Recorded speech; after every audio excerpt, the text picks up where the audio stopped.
नमस्कार शेतकरी मित्रांनो, आज दिनांक आहे 19 सप्टेंबर 2025। तर आज आपण आलेलो आहोत यवतमाळ या ठिकाणी।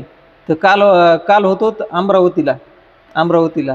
तर आता आपण डक साहेबासोबत आलेलो आहोत। डक साहेबांना गेले असा अंदाज दिला होता त्याप्रमाणे आज सूर्यदर्शन पण झालेलं आहे काही भागात। तर काही भागातला पाऊस ओसरलेला आहे। आता इथून मोरी डक साहेबाला विचारू कसं राहील हवामान।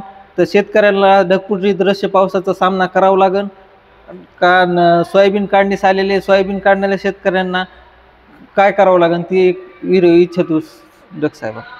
नमस्कार, मी पंजाब डक। आज आहे 19 सप्टेंबर 2025। मी आलेलो आहे यवतमाळ ठिकाणी। यवतमाळ या ठिकाणी म्हणजे पीक प्रात्यक्षिक पाहण्यासाठी आलेलो आहे। तर या ठिकाणाहून महाराष्ट्रातल्या शेतकऱ्याला अंदाज देणार आहे।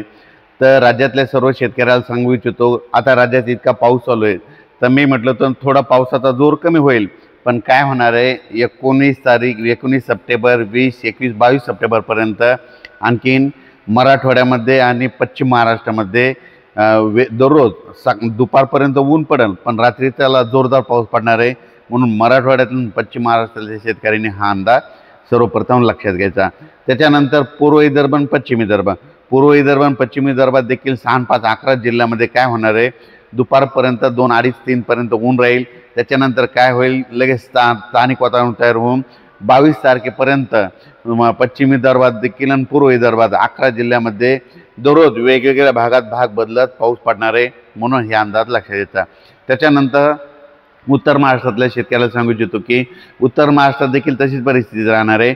19 सप्टेंबरपासून ते 22 सप्टेंबरच्या दरम्यान उत्तर महाराष्ट्राकडे म्हणजे नाशिक जिल्हा, नंदुरबार, धुळे, जळगाव या जिल्ह्यामध्ये की काय होणार, दुपारपर्यंत ऊन राहील, तीव्र ऊन राहील, असा उन्हाचा चटका बसेल। पण रात्री त्याला अचानक काय होईल, वातावरण तयार होऊन विजेच्या कडकडाटासह काही भागामध्ये वेगवेगळ्या भागात भाग बदलत भाग सोडत पाऊस पडणार आहे। म्हणून हा 22 तारखेचा अंदाज लक्षात द्यायचा। 23 सप्टेंबरपासून राज्यातला 2-3 दिवस थोडा पावसाचा जोर कमी होणार आहे।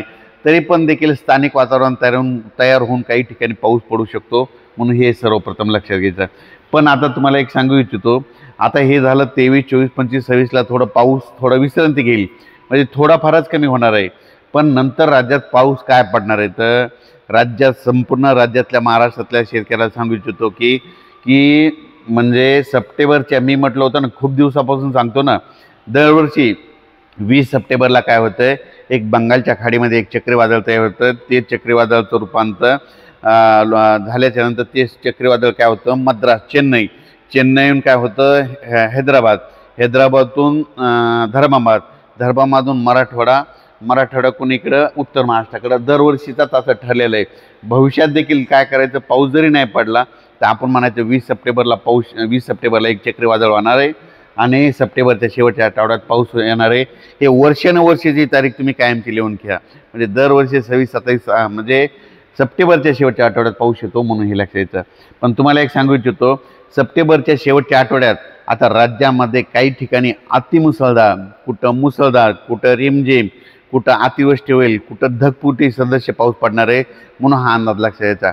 मग सांगायचं झालं तर सप्टेंबरमध्ये 27 तारखेला तो पाऊस काय होणार आहे, म्हणजे पूर्वेकडून येणार आहे, म्हणजे पूर्वेकडून येत असल्यामुळं, आग्नेय दिशेकडून येत असल्यामुळं जास्त पाऊस नांदेड जिल्हा, यवतमाळ जिल्हा, चंद्रपूर जिल्हा, हिंगोली जिल्हा, परभणी जिल्हा, वाशिम जिल्हा, जालना जिल्हा, बीड जिल्हा, लातूर जिल्हा, संभाजीनगर, अहिल्यानगर, सोलापूर, त्याच्यानंतर पुणे, कुडाळ, सातारा, सांगली, सोलापूर, कोल्हापूर, पुणे, इगतपुरी, मुंबई ह्या पट्ट्यांना असा जाईल। त्याच्यामुळे ह्या पट्ट्यामध्ये जरा जास्त पाऊस पडणार आहे। म्हणजे 27 ते 30 तारखेपर्यंत, म्हणजे 27, 28, 29, 30 राज्यात परत एकदा मोठा पाऊस येणार आहे। म्हणून जे धरण क्षेत्रातील जे नदीकाठचे शेतकरी त्यांनी काय करायचं, म्हणजे 27 ते 30च्या दरम्यान तुम्ही तुमचे जनावरं असेल, तुमची पाईपलाईन असेल, तुम्ही काय करायचं, तयारी ठेवायची। पाईपलाईन असेल तर काढून बाजूला आणून ठेवायची। जनावरे त्या 8 दिवस म्हणजे 30 तारखेपर्यंत नदीच्या बाजूला बांधू नका। असं केल्याच्यानंतर तुमची जीवितहानी होणार नाही। पण राज्यात सांगायचं झालं तर तो पाऊस ह्या जिल्ह्यातच नाही, तर म्हणजे राज्यामध्ये सगळी पूर्व विदर्भ 6, 5, 11 जिल्हे, त्याच्यामध्ये जिल्हे आहेत। आपण काय करू, जिल्ह्यावाईज सांगतो. तर काय करू, सुरुवातीला आपण काय करू, नांदेड जिल्ह्याकडून घेऊ. सुरुवातीला नांदेड यवतमाळ जिल्ह्याकडे पाऊस सुरू होणार आहे. नांदेड यवतमाळ जिल्ह्याकडे बी देखील काही भागामध्ये असा जोरदार पाऊस होईल, ते म्हणजे शेवटच्या आठवड्याचा काही ठिकाणी अतिवृष्टी होईल. नांदेड जिल्ह्यात बी तसंच होईल, यवतमाळ जिल्ह्यात देखील तसं होईल. चंद्रपूर देखील तसंच होणार आहे. चंद्रपूर देखील जिल्ह्यामध्ये काही ठिकाणी अति मुसळधार होईल, कुठं मुसळधार होईल, कुठं रिमझिम होईल. नागपूर जिल्ह्यात बी तसंच होईल, काही जिल्ह्यात अतिवृष्टी होईल, कुठं मुसळधार, कुठं रिमझिम. त्याच्यानंतर अमरावती जिल्हा, वर्धा जिल्हा आणि भंडारा जिल्हा, ह्या तिन्ही जिल्ह्यात बी काही भागात जास्त, काय कुठं रिमझिम, कुठं अतिमुसळधार, कुठं ढगफुटी सदस्य. त्याच्यानंतर काय होईल की अमरावती नंतर अकोला जिल्हा, बुलढाणा जिल्हा, वाशिम जिल्हा, ह्या 3 जिल्ह्यामध्ये देखील म्हणजे 27 ते 30च्या दरम्यान, म्हणजे त्या 3 दिवसामध्ये की काही ठिकाणी मुसळधार, कुठं अतिमुसळधार पाऊस होईल.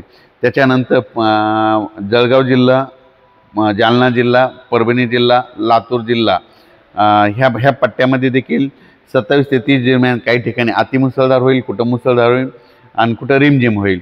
म्हणजे कुठं वड्याला पाणी येईल, पण पाऊस येणार म्हणजे येणार. त्याच्यानंतर अहिल्यानगर, धुळे, सातारा, सांगली, सोलापूर, कोल्हापूर, पुणे ह्या पट्ट्यात देखील काय होणार, म्हणजे 27 ते 30 म्हणजे तिकडं 28, 29, 30च्या दरम्यान, म्हणजे तिकडे एक दिवस लेट जाणार आहे पाऊस. 28, 29, 30च्या दरम्यान कुठं अतिमुसळधार, कुठं मुसळधार देखील आणि कुठं अतिवृष्टी देखील होईल. आणि त्याच्यानंतर सांगायचं झालं तर आता मग मुंबई, सगळ्यात जास्त मुंबई, नाशिक आणि उत्तर महाराष्ट्र, नंदुरबार, धुळे आणि गुजरात ह्या पट्ट्यामध्ये मात्र अतिवृष्टी होईल म्हणून हे लक्षात यायचं. मग उत्तर महाराष्ट्राकडे जर खूप पाऊस जर पडला तर काय होणार आहे, परत गोदावरी नदीला पाणी येणार. मग लगेच सांगायचं झालं तर नाशिक जिल्ह्याचं दुतोंड्या मारुती आहे ना, त्याला देखील पाणी लागू शकतं ह्यावेळेस ह्या पट्ट्यामध्ये. त्याला पाणी लागले की जायकवाडीचं पाणी सोडावं लागेल. धरण क्षेत्रातल्या माझ्या सगळ्या अभियंत्यांना एक विनंती आहे की तुम्ही काय करा, 27 ते 31च्या दरम्यान तुम्ही काय करायचं, जरा थोडं सतर्क करा. कारण की राज्यामध्ये काय होणार आहे, सप्टेंबरच्या शेवटच्या आठवड्यात मात्र खूप मोठा आता पाऊस पडणार आहे, म्हणून हे अंदाज लक्षात यायचं. तर सर आता सोयाबीन काढणीस आलेली आहे, तर त्या शेतकऱ्यांना आता कसं करायचं, ह्या 5 दिवसात वापसा होणार नाही शेतीमध्ये, तर सोयाबीन काढणाऱ्या शेतकऱ्यासाठी काय सांगू इच्छितात तुम्ही? 27 ते आता शेतकऱ्याला ज्यांचं सोयाबीन काढणीस आले त्या शेतकऱ्याला सांगू इच्छितो की 23 ते 27च्या दरम्यान काय होणार, काही भागामध्ये ऊन पडणार आहे. मग तुम्ही काय करा, दुपारपर्यंत सोयाबीन काढल्याच्या नंतर तिथं दुपारपर्यंत झाका आणि वाळल्याच्या नंतर लगेच उचलायचं आणि ढीग मारून घ्यायचं. असं केल्याच्या नंतर तुमचं सोयाबीन हे होईल. तर सर तुम्ही म्हणता ढगफुटी दृश्य पाऊस पडतोय, तर ढगफुटी दृश्य पाऊस म्हणजे काय, नेमकं कसा असतो ढगफुटी दृश्य पाऊस? ढगफुटी पाऊस म्हणजे तुम्हाला एक सांगतो, एक कमी वेळात 100 मिलीमीटरपेक्षा जास्त पाऊस पडला की त्याला ढगफुटी सदृश्य पाऊस म्हणतात. शेतकऱ्यांनी कसं समजायचं, हे आपल्या इथं 100 मिलीमीटर पाऊस पडला म्हणून कसं समजायचं? काय झालं आता हे सगळं शेती महाराष्ट्र शासनाची, जिल्ह्याची, देशाची सगळे या पर्जन्यावर, या पावसावर, आणि प्रत्येक ठिकाणी ते पाऊस मोजायचंच देत नाहीत म्हणल्यावर तुम्हाला सांगतो ती शोकांकित आहे. तर तुम्हाला सांगतो पाऊस कसा मोजायचा. मी स्वतः काय केलं, हे कोणी काही देत नाही, मग आपण स्वतःहून अभ्यास केला. मग पाऊस कसा मोजायचा, एक सोपं गणित सांगतो. काय करायचं, आपण शेतामध्ये पाऊस पडला आणि असं चन्यासारखं साचतात ना, तसं पाणी पडलं की आपण म्हणायचं 5 मिलीमीटर पडला. आणि त्या शेतातून थोडं पाणी वगळलं पाऊस पडल्याच्या नंतर की आपण म्हणायचं 15 मिलीमीटर पाऊस पडला. तुमच्या वडा असेल, नाला असेल, त्याला गुडघे इतकं पाणी आलं की समजायचं 25 ते 30 मिलीमीटर पाऊस पडला. तुमच्या वड्याला चांगलं कमराच्या वरी छाती इतकं पाणी आलं की तुमच्या इथं 80 मिलीमीटर पाऊस पडला. आणि तुमच्या गावच्या वड्याहून पुलावून पाणी गेलं की समजायचं 120 मिलीमीटर पडला. आणि तुमच्या भागातले सगळीकडे रस्ते फुल झाले, रस्ते बंद झाले की समजायचं 160 ते 180 मिलीमीटर पाऊस पडला. सगळ्यात सोपं लक्षात, कोणाला विचारायची गरज नाही. तर सर तुम्ही गेल्या सांगितलं होतं धरणाचे पाणी सोडावं लागेल, त्याप्रमाणे सगळ्या धरणाचे पाणी सोडण्यात आले, सगळी धरणं ओव्हरफुल होऊन गेली. तर आता इथून मोरी धरण क्षेत्रातल्या शेतकऱ्यांना, धरणावरल्या जे इंजिनियर आहेत त्यांच्यासाठी तुम्ही काय सांगू इच्छितात? जे धरण क्षेत्रातले अभियंता आहेत म्हणजे इंजिनियर आहेत, त्यांना माझी एक विनंती, तुम्ही काय करायचं, शेवटच्या आठवड्यात तुम्ही थोडं सतर्क करा. कारण की सुरुवातीला आपण घेऊ की विदर्भातले जे धरणं आहेत म्हणजे खडकवासा, जायकवाडी धरण, इसापूरचं धरण, त्या धरण क्षेत्रातल्या शेतकऱ्यांना तिकडं जर अति पाऊस झाला तर धरणं एकदम 100% भरलेले आहेत, पाणी सोडावं लागेल. म्हणून तुम्ही थोडी सतर्क राहा, म्हणजे त्या डोळ्यात अंजन टाकून त्या टायमाला थोडं सतर्क राहावं. त्याच्यानंतर जायकवाडी धरणातल्या